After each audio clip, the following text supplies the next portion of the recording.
ನಮಸ್ಕಾರ, ನಮ್ಮ ಚಾನಲ್ಗೆ ಸ್ವಾಗತ. ನಾನಿವತ್ತು ಬೆಣ್ಣೆ ಮಾಡ್ತಾಯಿದ್ದೀನಿ. ಇದು ನೋಡಿ, ಕೆನೆ ಎಲ್ಲ ಫ್ರಿಜ್ಜಲ್ಲಿ ಇಟ್ಟಿದ್ದೆ ಒಂದು 2 ವೀಕ್ಸಿಂದಾನು. 1 ಲೀಟ್ರ್ ಹಾಲ್ದಿದೆ ಕೆನೆ. ಇದು ಈ ಒಂದು ಫುಲ್ ಪಾತ್ರೆ ಆಗಿತ್ತು, ಎಲ್ಲ ಫುಲ್ ಅದಕ್ಕೆ ಹಾಕಿಬಿಟ್ಟು ಇವಾಗ ಅದಕ್ಕೆ ಸ್ವಲ್ಪ ನೀರು ಹಾಕಿ ಎಲ್ಲ ಇದು ಮಾಡಿ ಹಾಕಿದ್ದೀನಿ. ಇವಾಗ ಇದಕ್ಕೆ ಮಿಕ್ಸಿ ಹಾಕೋಣ.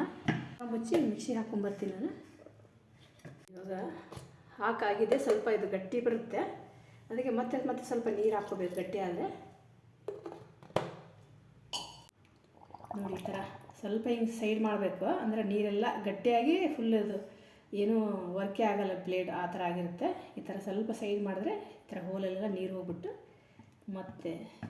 ಮತ್ತಿನ್ನೊಂದು ಮಿಕ್ಸಿ ಹಾಕೋಣ.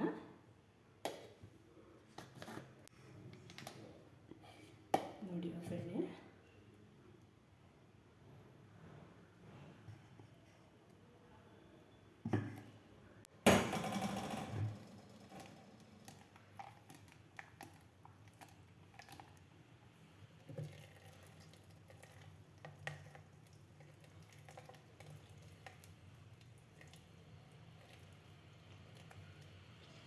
ತುಂಬ ಈಸಿಯಾಗಿ ಬರುತ್ತೆ. ಒಂದು 5 ನಿಮಿಷ ಕೂಡ ಬೇಕಾಗೋದಿಲ್ಲ. 1-2 ರೌಂಡ್ ತಿರುಗಿಸ್ಕೊಂಡ್ಬಿಟ್ರೆ ಸಾಕು, ಬೆಣ್ಣೆ ರೆಡಿ.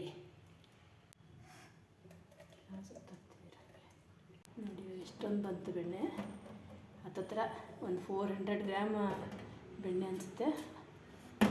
ಇನ್ನೂ ಸ್ವಲ್ಪ ಅಂಟ್ಕೊಂಡಿರುತ್ತೆ, ಎಲ್ಲ ಕ್ಲೀನಾಗಿ ತೆಗಿತೀನಿ ಅದನ್ನು ನಾನು. ಇವಾಗ ಎಲ್ಲ ಫುಲ್ ಮಜ್ಜಿಗೆ ಎಲ್ಲ ಕ್ಲೀನಾಗಿ ತೆಗೆದ್ಬಿಡ್ಬೇಕು ಬಗ್ಸಿ. ನೋಡಿ, ಇವಾಗ ಸ್ವಲ್ಪ ಬೇರೆ ನೀರು ಹಾಕೋತಾ ಇದ್ದೀನಿ, ಫ್ರೆಶ್ ವಾಟ್ರ್ ಹಾಕ್ಕೊಂಡು ತೊಳೆಯೋಣ ಇದು ಬೆಣ್ಣೆನ. ನೀರಿನ ಅಂಶ ಇರೋದ್ರಿಂದ ಸ್ವಲ್ಪ ಕ್ಲೀನಾಗಿ ಅದನ್ನು ತೊಳ್ಕೊಬೇಕಾಗತ್ತೆ. ಈ ಥರ ಎಲ್ಲ ತೊಳ್ಕೊಬೇಕು ಕ್ಲೀನಾಗಿ. ಅಂದರೆ ಮಜ್ಜಿಗೆ ಅಂಶ ಎಲ್ಲ ಕಡೆಯಾಕೆ ಬಂತು ಅಂದರೆ ಬೆಣ್ಣೆ ಕಾಯಿಸ್ಬೇಕಾದ್ರೆ ಒಂಥರ ಕೆಟ್ಟದಾಗಿ ಸ್ಮೆಲ್ ಬರಲ್ಲ. ಈ ಥರ ಎಲ್ಲ ತೊಳ್ಕೊಳ್ಳೋಣ. 1 ಟೈಮ್ ತೊಳೆದಿದ್ದೆ ನಾನು, ಸ್ವಲ್ಪ ಮಜ್ಜಿಗೆ ಅಂಶ ಬರ್ತಾಯಿತ್ತು ಜಾಸ್ತಿ ಡಾರ್ಕಾಗಿ. ಇವಾಗ ನೋಡಿ ಲೈಟ್ ಆಯಿತು. 1-2 ನೀರಲ್ಲಿ ತೊಳಿಬೇಕು. ಸ್ವಲ್ಪ ಗಟ್ಟಿ ಇದ್ರೆ ತೊಳೆಯೋಕೆ ಈಜಿ ಆಗುತ್ತೆ. ಅದಕ್ಕೆ ನೀವು ಮಿಕ್ಸಿ ಹಾಕೋಕೆ ಮುಂಚೆ ಸ್ವಲ್ಪ 1 ಅವರ್ ಅಷ್ಟೇ ತೆಗೆದಿಟ್ಕೋಬೇಕು. ಅದು ಕೋಲ್ಡ್ ಇದ್ದಾಗ ಅಷ್ಟೇ. ಬೇಸಿಗೆನೆಲ್ಲ ಇಮಿಡಿಯೇಟಾಗಿ ಹಾಕ್ಬಿಡಿ. ಕ್ಲೀನಾಗಿ ವಾಶ್ ಮಾಡಿದ್ದೀನಿ. ಇವಾಗ ಇದನ್ನೊಂದು ಸ್ವಲ್ಪ ನೀರು ಕ್ಲೀನಾಗಿ ತೆಕ್ಕೊಂಬರ್ತೀನಿ.